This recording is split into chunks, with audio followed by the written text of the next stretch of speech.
Group 1 aspirants కోసం టీశాట్ ప్రతిష్టాత్మకంగా నిర్వహిస్తున్నటువంటి కార్యక్రమానికి స్వాగతం.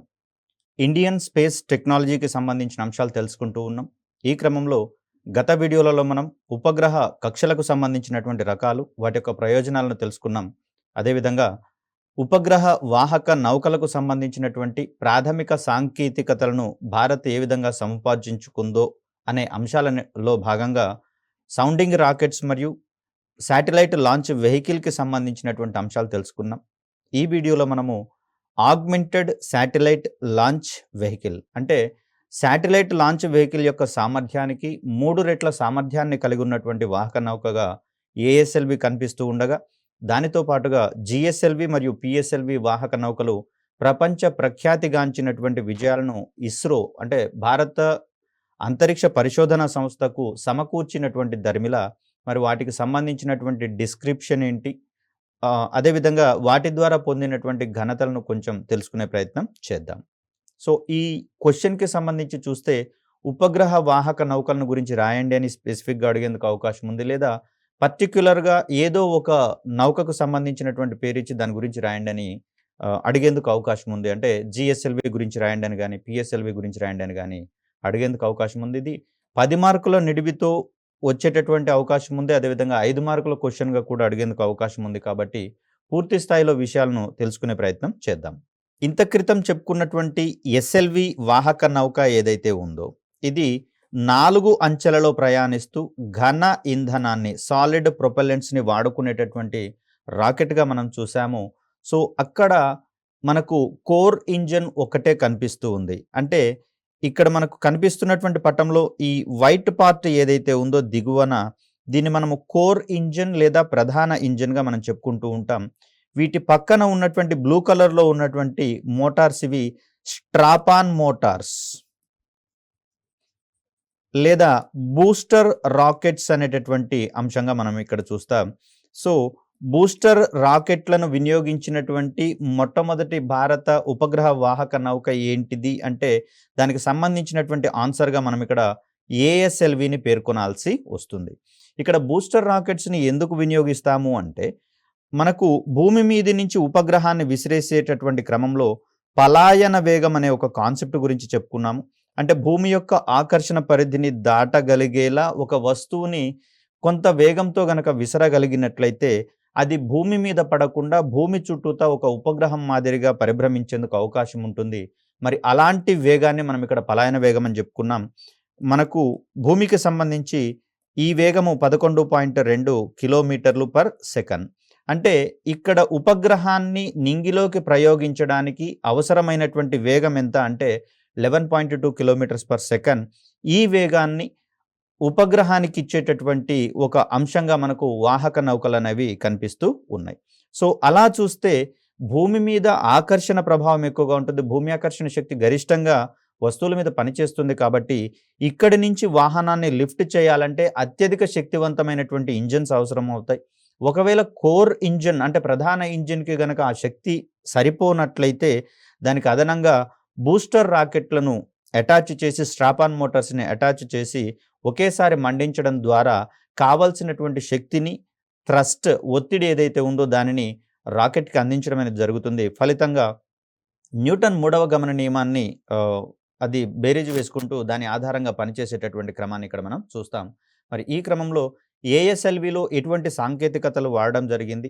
ఎస్ఎల్వికి, ఏఎస్ఎల్వికి మధ్యలో ఉండేటటువంటి ప్రధానమైనటువంటి వేరియేషన్స్, పోలికలు, భేదాలు అంటే ఇక్కడ తక్కువ అంశాలు ఉన్నాయి కాబట్టి ఒక పూర్తి క్వెషన్‌గా ఇక్కడ మనం ఫ్రేమ్ చేసుకోలేం. కానీ పిఎస్ఎల్వి, జిఎస్ఎల్వికి మాత్రం ఈ రకమైనటువంటి వేరియేషన్స్‌లో క్వెషన్ అడిగేందుకు అవకాశం ఉంది. సో, ఇక్కడ ఆగ్మెంటెడ్ శాటిలైట్ లాంచ్ వెహికల్ అంటే ఇక్కడ ఎస్ఎల్వి యొక్క సామర్థ్యాలను మరింత బలోపేతం చేసేటటువంటి సాంకేతికతలు దీంట్లో వాడాం కాబట్టి దీన్ని మనము ఏఎస్ఎల్వి అనేటటువంటి పేరుతో సూచించుకోవడం జరుగుతుంది. దీని యొక్క బరువు చూస్తే మనకు 40 టన్నుల బరువు కనిపిస్తోంది ఇంధనంతో కలిపి. అదేవిధంగా దీని యొక్క పొడవు చూస్తే మనకు 24 మీటర్ల పొడవు అనేది కనిపిస్తుంది. ఎస్ఎల్వికి సంబంధించినటువంటి డిస్క్రిప్షన్ గనక మనం గమనిస్తే అది 17 టన్నుల బరువు ఉన్నట్లుగా, అదేవిధంగా 22 మీటర్ల పొడవు ఉన్నట్లుగా మనం గమనించవచ్చు.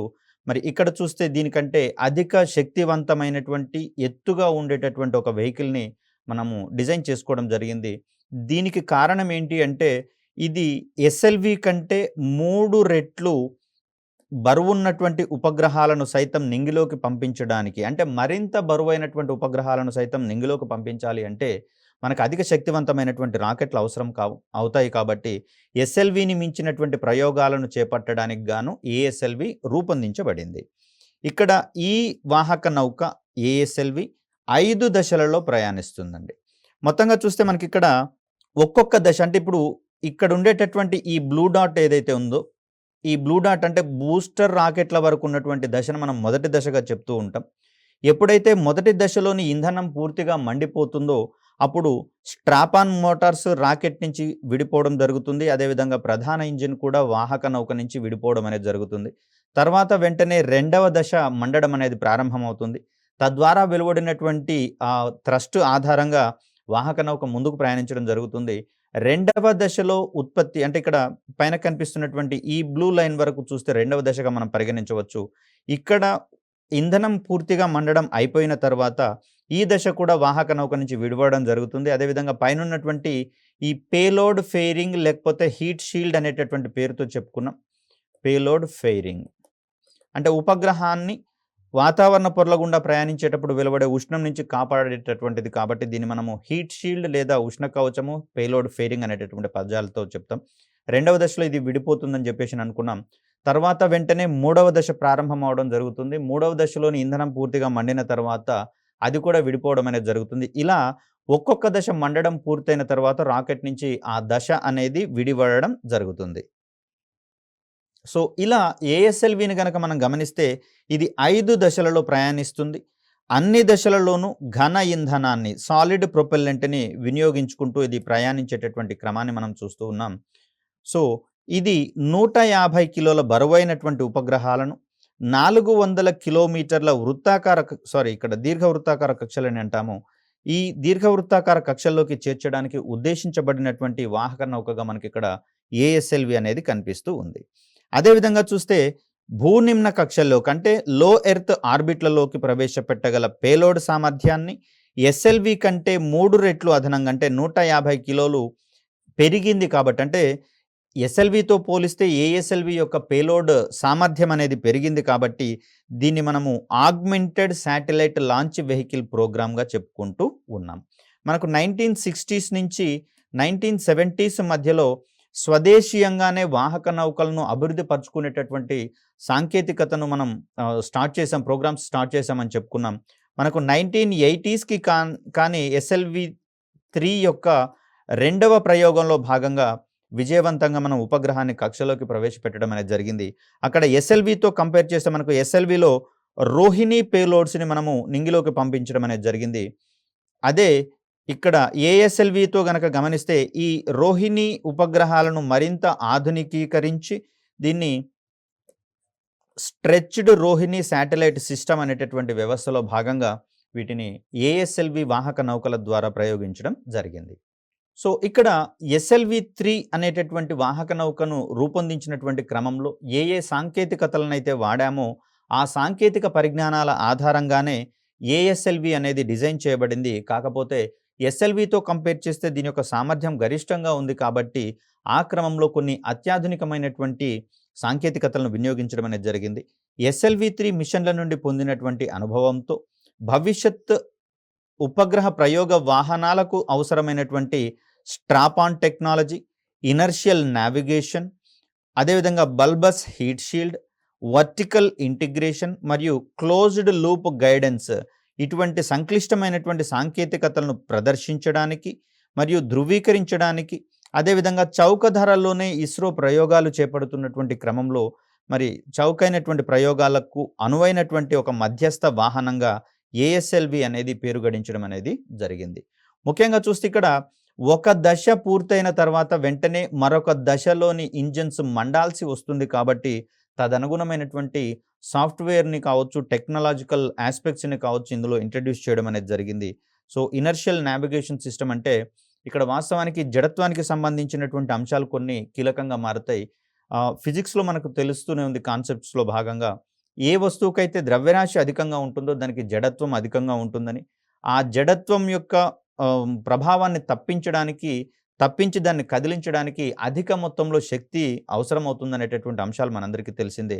సో, అటువంటి అంశాలనన్నింటినీ కూడా దిగ్విజయంగా దాటుకుంటూ వాహక నౌక అనేది ఉపగ్రహాన్ని ప్రయోగించేటటువంటి క్రమంలో పైకి ప్రయాణించాల్సి వస్తుంది.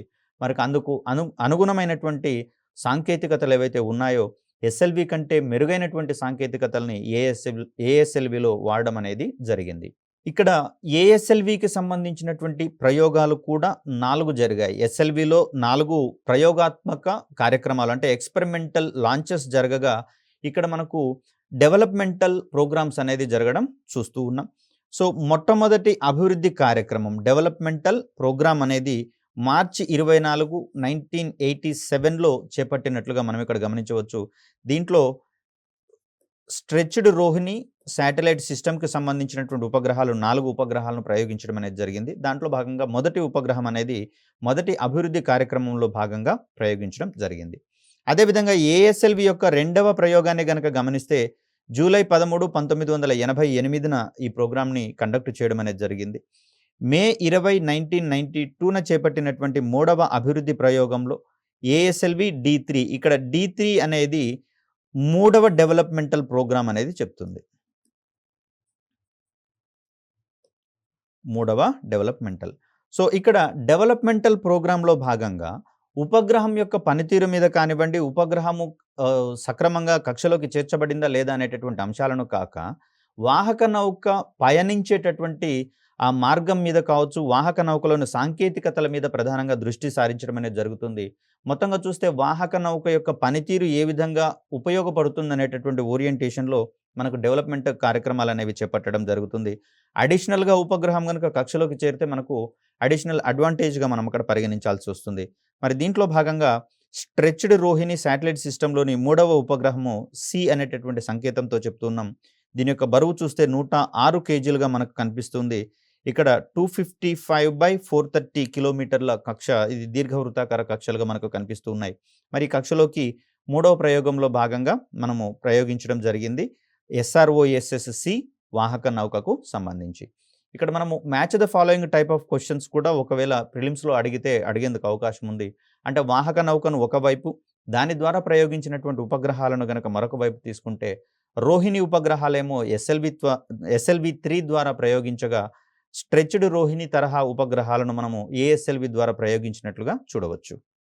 అదేవిధంగా చూస్తే 4వ ప్రయోగము, దీన్ని మే 4, 1994న ASLV D4 stands for 4th developmental ప్రోగ్రామ్‌గా మనం ఇక్కడ చెప్పవచ్చు. దీన్ని మే 4, 1994న చేపట్టడం జరిగింది. దీని ద్వారా 106 కిలోల బరువు ఉన్నటువంటి SROSS-C2 ఉపగ్రహాన్ని ఆకాశంలోకి ప్రయోగించడం అనేది జరిగింది. దీనిలో గామా రే బర్స్ట్ అనేటటువంటి ప్రయోగము, అదేవిధంగా రిటార్టింగ్ పొటెన్షియో ఎనలైజర్ అనేటటువంటి పేలోడ్స్‌ని అమర్చడం అనేది జరిగింది. ఈ ఉపగ్రహం ఏదైతే ఉందో దీని యొక్క జీవితకాలం మనకు 7 సంవత్సరాలుగా కనిపిస్తూ ఉంది. ఇక్కడ ఆల్రెడీ అంతకుముందు ఉన్నటువంటి ప్రయోగం విజయవంతమైంది కాబట్టి ప్రధానంగా కొంత ఉపగ్రహం మీద కూడా దృష్టి సారించడం అనేది జరిగింది. అంటే వీటి ద్వారా కావలసినటువంటి ప్రయోజనాలను పొందేటందుకు గాను 2 పేలోడ్స్‌ని అమర్చాము. సో, ఇక్కడ SROSS-C2 యొక్క పేలోడ్స్ ఏంటివి అంటే గామా రే బర్స్ట్ అనేటటువంటి పేలోడ్ ఒకటి, అదేవిధంగా రిటార్టింగ్ పొటెన్షియో అనలైజర్ అనేటటువంటి ఈ 2 పేలోడ్స్‌ని మనం ఇక్కడ చెప్తాం. అదేవిధంగా ఏఎస్ఎల్వి D4 యొక్క పేలోడ్ ఏంటి అంటే SROSS-C2 అనేటటువంటిది ఈ ఏఎస్ఎల్వి D4 యొక్క పేలోడ్‌గా మనం ఇక్కడ చెప్తాం. అంటే పేలోడ్ అనేటటువంటి పదజాలాన్ని 2 విభిన్నమైనటువంటి కాన్సెప్ట్స్‌లలో కూడా మనం వాడడానికి అవకాశం ఉంది. పొరపాటు కాకుండా మనం చూసుకోవాల్సినటువంటి అవసరం ఉంది. సో, ఇక్కడ మనం చూస్తున్నది జిఎస్ఎల్వికి సంబంధించి. అంటే ఇక్కడ మనకు కేవలము 225x400 కిలోమీటర్ల దూరంలో ఉన్నటువంటి కక్షలోకి మాత్రమే ఏఎస్ఎల్వి ద్వారా మనము ఉపగ్రహాలను ప్రయోగించడం జరిగింది. మరి ఇటువంటి ఎత్తులో ఉన్నటువంటి కక్షలల్లో ఈ అట్మాస్ఫియరిక్ గ్రాబింగ్ అనేటటువంటిది పనిచేస్తూ ఉంటుంది కాబట్టి, అంటే వాతావరణం చేత ఉపగ్రహాలు దిగువకు లాగబడతాయి కాబట్టి, అలాంటి సందర్భంలో ఉపగ్రహము కాలక్రమంలో వాతావరణంలోకి ప్రవేశించి భూమి ఆకర్షణ వల్ల భూమి మీదకి పతనం అయ్యేందుకు అవకాశం ఉంది కాబట్టి ఉపగ్రహాలను మరింత సుదూరాలకు పంపించాలి అంటే మనకు మరింత శక్తివంతమైనటువంటి వాహక నౌకలు అవసరమవుతాయి. మరి ఈ క్రమంలో అభివృద్ధి చేయబడినటువంటివే polar satellite launch vehicle PSLV మరియు geostationary launch vehicle GSLV అనేటటువంటి వాహక నౌకలుగా మనం చూస్తూ ఉన్నాం. ఈ క్రమంలో జిఎస్ఎల్వికి సంబంధించినటువంటి ప్రాథమిక అంశాలు మనం తెలుసుకునే ప్రయత్నం చేద్దాం. దీనికంటే ముందుగా స్ట్రాపాన్ మోటార్స్ వ్యవస్థను మొదటిసారిగా వినియోగించుకున్నటువంటి వాహక నౌక ఏఎస్ఎల్విగా కనిపిస్తుంది. అదేవిధంగా ద్రవ ఇంధనంతో ప్రయాణించగలిగేటటువంటి వాహక నౌకగా పిఎస్ఎల్వి కనిపిస్తుంది. జిఎస్ఎల్విలో కూడా మనము ద్రవ ఇంధనాన్ని వినియోగించడం అనేది చూస్తూ ఉంటాం. ఇక్కడ పిఎస్ఎల్వి అనేది 4 దశల్లో ప్రయాణిస్తూ ఉండగా జిఎస్ఎల్వి అనేది కేవలము 3 దశలలోనే ప్రయాణించేటటువంటి వాహక నౌకగా కనిపిస్తుంది. సో ఇక్కడ మనకు జిఎస్ఎల్వికి సంబంధించినటువంటి అసెంబ్లింగ్ ఏ విధంగా ఉందో తెలిపేటటువంటి ఒక ప్రయత్నం చేస్తూ ఉన్నాను. అంటే జిఎస్ఎల్విలో 3 దశలు ఉంటాయని చెప్పుకున్నాం. ఈ 3 దశలలో మొదటి దశలో భాగంగా ఒక కోర్ ఇంజిన్ ఉంటుంది. దీనికి అదనంగా 2 లేదా 4 వరకు స్ట్రాపాన్ మోటార్స్ అనేవి అమర్చడం జరుగుతుంది. సో రెండవ దశలో లిక్విడ్ ప్రొపెల్లెంట్తో నడిచేటటువంటి వికాస్ ఇంజిన్స్ అనేవి అమర్చడం జరుగుతుంది. సో లిక్విడ్ ప్రొపెల్లెంట్స్ ఇది వికాస్ ఇంజిన్. మరి మూడవ దశలో దీన్నే మనము క్రయోజనిక్ అప్పర్ స్టేజ్ అనేటటువంటి సంకేతంతో చెప్తాం. దీంట్లో క్రయోజనిక్ ఇంధనాలతో పనిచేసేటటువంటి క్రయోజనిక్ ఇంజిన్స్ని మనము వాడడం అనేది జరుగుతుంది.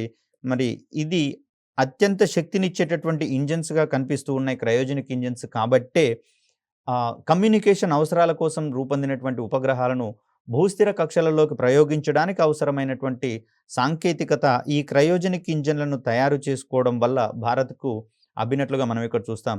ఇక్కడ పటంలో కనిపిస్తుంది మనకు మొదటి దశకు సంబంధించినటువంటి అసెంబ్లింగ్.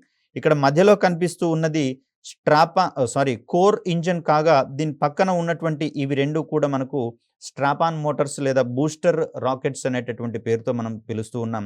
ప్రధాన ఇంజిన్కి కావాల్సినటువంటి అదనపు శక్తిని లేదా థ్రస్ట్ని ఈ రెండు స్ట్రాపాన్ మోటార్స్ అందించడం అనేది జరుగుతుంది. మొదటి దశ అయిపోయిన తర్వాత ఈ భాగం మొత్తం కూడా వాహక నౌక నుంచి విడిపడేటటువంటి అంశం గమనించాలి. సో ఇక్కడ కనిపిస్తుంది మనకు రెండవ దశకు సంబంధించినటువంటి భారీ ఇంజిన్గా కనిపిస్తూ ఉంది. దీన్ని మనము వికాస్ ఇంజిన్ అనేటటువంటి పేరుతో పిలుస్తూ ఉంటాం. ఇది భారత అంతరిక్ష పితామహుడు అయినటువంటి విక్రమ్ సారాభాయ్ గారి పేరు మీదుగా వికాస్ అనేటటువంటి పేరుని రెండవ దశలోని కీలకమైనటువంటి ద్రవ ఇంధనాన్ని వినియోగించుకునేటటువంటి ఇంజిన్కి పేర్చడం జరిగింది. సో ఇక్కడ మనకు కనిపిస్తుంది దీన్నే మనము హీట్ షీల్డ్ అనేటటువంటి పేరుతో పిలిచాం చూడండి. అంటే ఉపగ్రహాన్ని వేడి నుంచి కాపాడడానికి కోసము ఇక్కడ ఉపయోగపడేటటువంటి ఒక రక్షణ కవచంగా దీన్నే మనము ఓజివ్ పేలోడ్ ఫెయిరింగ్ ఓపీఎఫ్ అనేటటువంటి పేరుతో కూడా మనము పెట్టుకోవడం జరిగింది. సో ఇక్కడ దిగువన ఉన్నది మనకు కమ్యూనికేషన్కి సంబంధించినటువంటి ఉపగ్రహంగా కనిపిస్తుంది. ఈ ఉపగ్రహం చుట్టూతా ఈ పేలోడ్ ఫెయిరింగ్ని అమర్చడం అనేది జరుగుతుంది. ఇది రెండవ దశలో వాహక నౌక నుంచి విడిపోతుంది. సుమారు 100 కిలోమీటర్ల ఎగువన విడిపోయిన తర్వాత అక్కడ వాతావరణం పొరల యొక్క ప్రభావం ఉండదు కాబట్టి ఎటువంటి ఘర్షణ వాతావరణం ఉండదు. తద్వారా హీట్ జనరేట్ అయ్యేందుకు అవకాశం ఉండదు కాబట్టి అక్కడ వాహక నౌక యొక్క బరువును తగ్గించేటటువంటి క్రమంలో కూడా ఈ హీట్ షీల్డ్ని తొలగించడం జరుగుతుంది రెండవ దశలో. సో ఇక్కడ మనకు పూర్తిగా అసెంబుల్ అయినటువంటి వాహక నౌకని ఇక్కడ మనం చూస్తూ ఉన్నాం.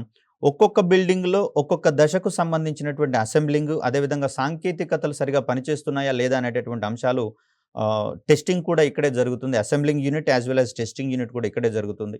అదేవిధంగా ఇంధనాలను ఫిల్ చేసేటటువంటి కార్యక్రమాలు కూడా ఇక్కడే చేపట్టే అవకాశం ఉంది. ఇక్కడ దూరంగా కనిపిస్తోంది మనకు లాంచ్ ప్యాడ్ అంటాం దీన్ని. ఇక్కడి నుంచే వాహక నౌక నింగికి ప్రయాణించేటటువంటి క్రమాన్ని చూస్తాం. సో ఇక్కడ ఈ పొడవైనటువంటి ఒక ప్లాట్ఫామ్ ద్వారా అసెంబ్లింగ్ యూనిట్ నుంచి లాంచ్ ప్యాడ్ వరకు ఈ వాహక నౌకని తీసుకొని వెళ్ళడం అనేది జరుగుతుంది. సో ఆ క్రమంలో ఈ పిక్చర్ అనేది మనకి యూజ్ అవుతుంది. సో ఇక్కడ ప్లాట్ఫామ్ మీదకి లేదా లాంచ్ ప్యాడ్ మీదకి చేర్చినటువంటి జిఎస్ఎల్వి వాహక నౌక అనేది మనకి ఇక్కడ కనిపిస్తుంది. ఇక్కడ సతీష్ ధావన్ స్పేస్ సెంటర్, ఇది శ్రీహరికోటలో ఉన్నటువంటి అంతరిక్ష కేంద్రం. ఇక్కడి నుంచే వాహక నౌకకు సంబంధించినటువంటి ప్రయోగాలు చేపట్టడం అనేది జరుగుతుంది. మనకి ఇక్కడ మొత్తంగా చూస్తే 2 లాంచ్ ప్యాడ్లు అందుబాటులో ఉన్నట్లుగా కనిపిస్తుంది. ఒక ప్రయోగం జరిగిన తర్వాత తిరిగి మరొక ప్రయోగానికి ఇది రెడీ కావడానికి 1 నుంచి 2 నెలల కాలం పడుతుంది. కాబట్టి మరి అంత సమయం వేచి ఉండేటటువంటి అవకాశం లేకపోతే ఇంకొక లాంచ్ ప్యాడ్ అనేది రెడీగా ఉంటుంది కాబట్టి కన్సీక్వెంట్‌గా అంటే వరుసగా ప్రయోగాలు చేపట్టడానికి మల్టిపుల్ లాంచ్ ప్యాడ్స్ అనేది అవసరం పడుతూ ఉంటాయి. ఆ క్రమంలో మనకు ఇస్రోలో 2 లాంచ్ ప్యాడ్‌లు అందుబాటులో ఉన్నట్లుగా మనం గమనించవచ్చు. ఇది ప్రయోగానికి రెడీగా ఉన్నటువంటి వాహక నౌక లాంచ్ ప్యాడ్ మీదకి తీసుకొని రావడం అనేది జరిగింది.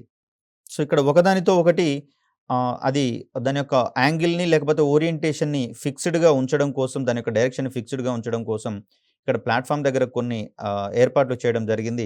ఇవి వాహక నౌకని పట్టి ఉంచుతాయి. అంటే కావాల్సినటువంటి డైరెక్షన్‌లో దాన్ని ప్రయోగించడానికి వీలుగా. సో, ఇలా వాహక నౌకలో ఉన్నటువంటి ఇంధనం మండడం ద్వారా వెలువడేటటువంటి ఆ వేడి వాయువులేవైతే ఉన్నాయో అవి దిగువ దిశలోకి ప్రయాణించడం జరుగుతుంది. మూడవ గమన నియమం ఆధారంగా ఈ వాహక నౌక అనేది పైకి ప్రయాణించేటటువంటి క్రమాన్ని మనం చూస్తూ ఉన్నాం. పక్కనున్నటువంటి యాంటెనాస్ మొత్తం కూడా ఈ వాహక నౌక యొక్క ప్రయాణ పథాన్ని నిరంతరం గమనించుకుంటూ అది నిర్దేశిత మార్గంలో ప్రయాణిస్తుందా లేదా అనేటటువంటి అంశాలను అవి పరిశీలిస్తూ ఉంటాయి.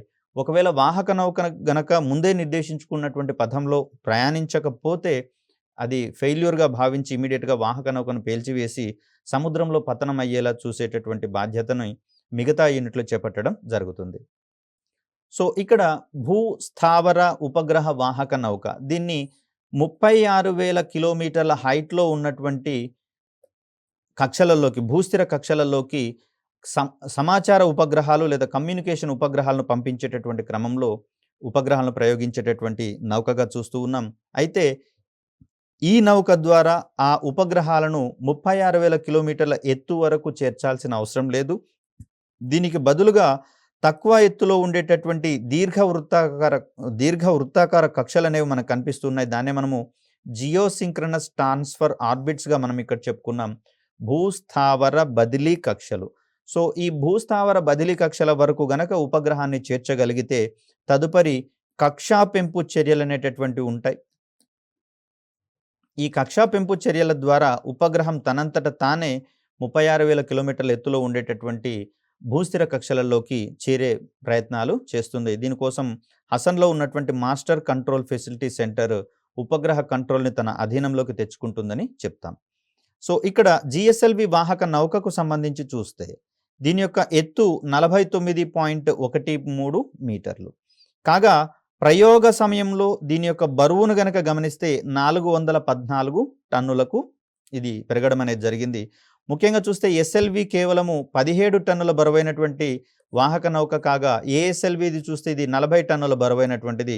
మరి ఇలా చూస్తే సుమారుగా 10 రెట్లకు పైగా బరువున్నటువంటి ఒక వాహక నౌకగా జీఎస్ఎల్వి అనేది కనిపిస్తుంది. దీంట్లో అధిక భాగము ఇంధనం ఉండడం అనేది జరుగుతుందండి. ప్రయోగ సమయంలో వాహక నౌక యొక్క బరువులో దీంట్లో ఉంచినటువంటి ఇంధనం బరువు ఉంటుంది. అదేవిధంగా ఉపగ్రహం యొక్క బరువు కూడా ఈ మొత్తం బరువుకు యాడ్ అవ్వడం అనేది జరుగుతుంది. సో, అలా ప్రయోగ సమయంలో జీఎస్ఎల్వి వాహక నౌక యొక్క బరువును చూస్తే మనం 414 టన్నులు. భారీ సమాచార ఉపగ్రహాలను ప్రయోగించడానికి ఇస్రో రూపొందించినటువంటి 4వ తరం వాహక నౌకగా జియోసింక్రనస్ శాటిలైట్ లాంచ్ వెహికల్ అనేది కనిపిస్తూ ఉంది. మనకు 5వ తరం వాహక నౌకగా జిఎస్ఎల్వి మార్క్ 3 లేదా దీన్నే మనము ఎల్విఎం అనేటటువంటి సంకేత నామంతో చూపిస్తూ ఉన్నాం. జిఎస్ఎల్వి మార్క్ 3 అనేది 5వ తరం వాహక నౌక కాగా జిఎస్ఎల్వి మార్క్ 1, మార్క్ 2లకు సంబంధించినటువంటి దాన్ని మనము 4వ తరంగా చెప్తూ ఉన్నాం. 3వ తరం వాహక నౌకకు సంబంధించి పిఎస్ఎల్వి పేరును ప్రధానంగా మనం ప్రస్తావించుకోవడం జరుగుతుంది. సో, ఇక్కడ జిఎస్ఎల్వికి సంబంధించినటువంటి ప్రయాణ విధానాన్ని గనక గమనిస్తే ఈ నౌక 3 అంచెలలో ప్రయాణించడం జరుగుతుంది. తొలి దశలో ఘన ఇంధనము దీన్ని మనము హెచ్‌టిపిబి అనేటటువంటి సంకేత నామంతో సూచిస్తూ ఉంటాం. ఈ హెచ్‌టిపిబి అంటే హైడ్రాక్సిల్ టర్మినేటెడ్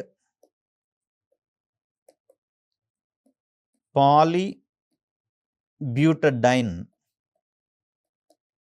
హైడ్రాక్సిల్‌లోని మొదటి అక్షరం హెచ్, టర్మినేటెడ్‌లో మొదటి అక్షరం టి, పాలీ అంటే పి, బ్యూటడైన్‌లోని మొదటి అక్షరం బి. కాబట్టి దీన్ని సంక్షిప్తంగా మనం ఇలా హెచ్‌టిపిబి అనేటటువంటి సంకేత నామంతో సూచించడం అనేది జరుగుతుంది. సో, దీని యొక్క అబ్రివియేషన్ మనకు ప్రిలిమ్స్ పాయింట్ ఆఫ్ వ్యూలో కూడా అడిగేందుకు అవకాశం ఉంది. లేదా దశల వారీగా వాటి దశలను పేర్కొంటూ సంబంధిత ఇంధనాలను సైతం పక్కన లిస్ట్‌లో ఇచ్చేసి జతపరిచేటటువంటి క్రమంలో కూడా అడిగేందుకు అవకాశం ఉంది. సో, మొదటి దశలో వాడే ఇంధనంగా హైడ్రాక్సిల్ టర్మినేటెడ్ పాలీబ్యూటడైన్ అనేటటువంటి ఘనస్థితిలోని ఇంధనాన్ని వినియోగిస్తూ ఉంటాం. ఇక్కడ ఇంధనం మండడానికి కావలసిన ఆక్సిజన్ ఇవ్వడానికి గాను వీటితో పాటుగా ఆక్సిడైజర్ను సైతము అమర్చడం అనేది జరుగుతుంది. నత్రజని సంబంధిత ఆక్సైడ్స్ని మనం ఆక్సిడైజర్గా ఈ ఘనస్థితిలో ఉన్నటువంటి హెచ్టిపిబి ఇంధనంతో కలిపి వినియోగించడం అనేది జరుగుతుంది. అదేవిధంగా ఈ ప్రధాన ఇంజిన్ లేదా కోర్ ఇంజిన్ అనుకున్నాం కదా, ఈ కోర్ ఇంజిన్ అనేది మనకు ఘన ఇంధనంతో పనిచేసేటటువంటి అంశంగా చూస్తూ ఉన్నాం. అదేవిధంగా ఈ ఘన ఇంధనం వాడేటటువంటి ప్రధాన ఇంజిన్ కోర్ ఇంజిన్ ఏదైతే ఉందో దాని చుట్టూ ద్రవ ఇంధనం, దీన్ని మనము యూడిఎంహెచ్ అనేటటువంటి సంకేతనామంతో పిలుస్తూ ఉన్నాం. ఈ యూడిఎంహెచ్తో పనిచేసేటటువంటి 4 స్ట్రాపాన్ రాకెట్లు అమర్చబడి ఉంటాయి జిఎస్ఎల్వి మార్క్ 1 అండ్ మార్క్ 2 వాహక నౌకలలో. అదే జిఎస్ఎల్వి మార్క్ 3కి సంబంధించి చూస్తే కేవలం 2 స్ట్రాపాన్ మోటార్స్ మాత్రమే అమర్చడం అనేది జరుగుతుంది. ఇది ప్రధానమైనటువంటి వేరియేషన్గా మనం గమనించవచ్చు.